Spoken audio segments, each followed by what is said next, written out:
What are you doing? Cooking. And what are you cooking over there? 2 goats. My name is Matthew Dillon, and I have a restaurant called the Sitka and Spruce and another restaurant called the Corson Building. What's your favorite barbecue trick for meat? Slow and low. Slow and low. Low fire, long time, lots of fat. What kind of fat? Any kind of fat. My fat, your fat. How many gallons is that pot? A lot. It's about 100 pounds of lard. Some leaf lard here that we've rendered down. Wait a minute, what's leaf lard? So basically, all the fat that hangs inside the pig, essentially, pork fat.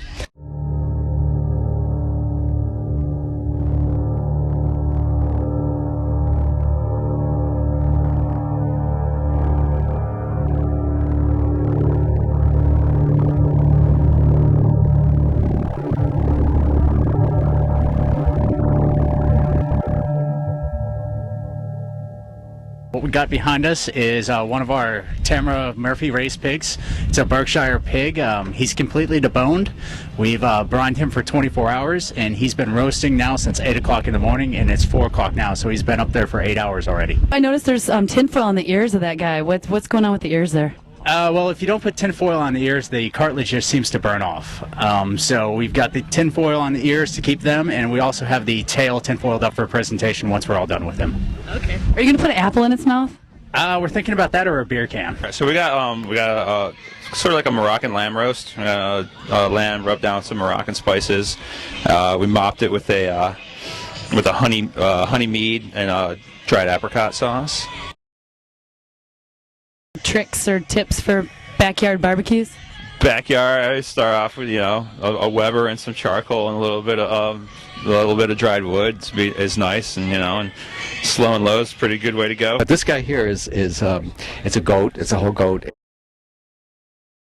Almost every other culture in the world eats it except for us, and it's just tasty. This is a Greek marinade on here, lemon and olive oil and garlic and butter, and it's not as strong tasting as lamb, but it's got a lot more flavor than beef.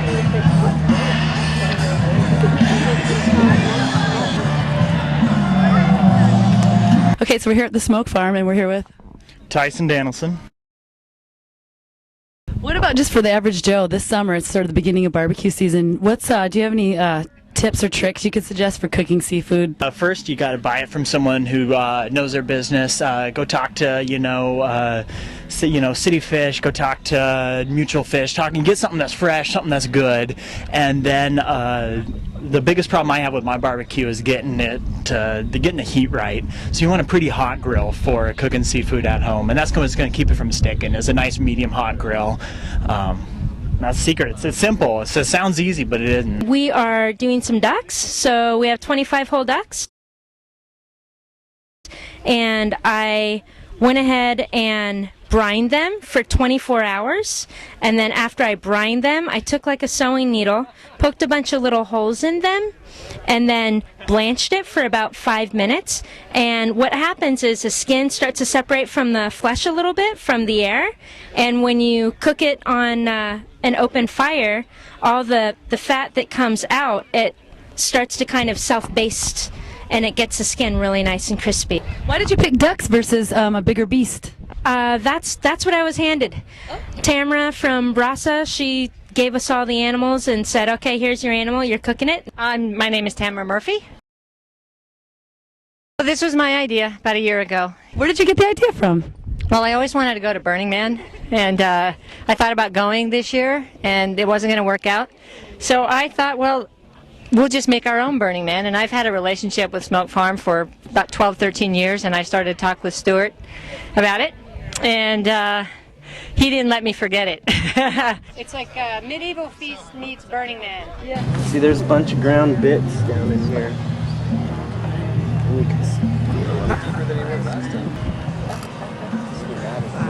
It's getting there. Oh look, its tail is up. His tail's off. No tail. Eating the tail? Uh-huh. Tail's good. What does it taste like? Tastes like tail.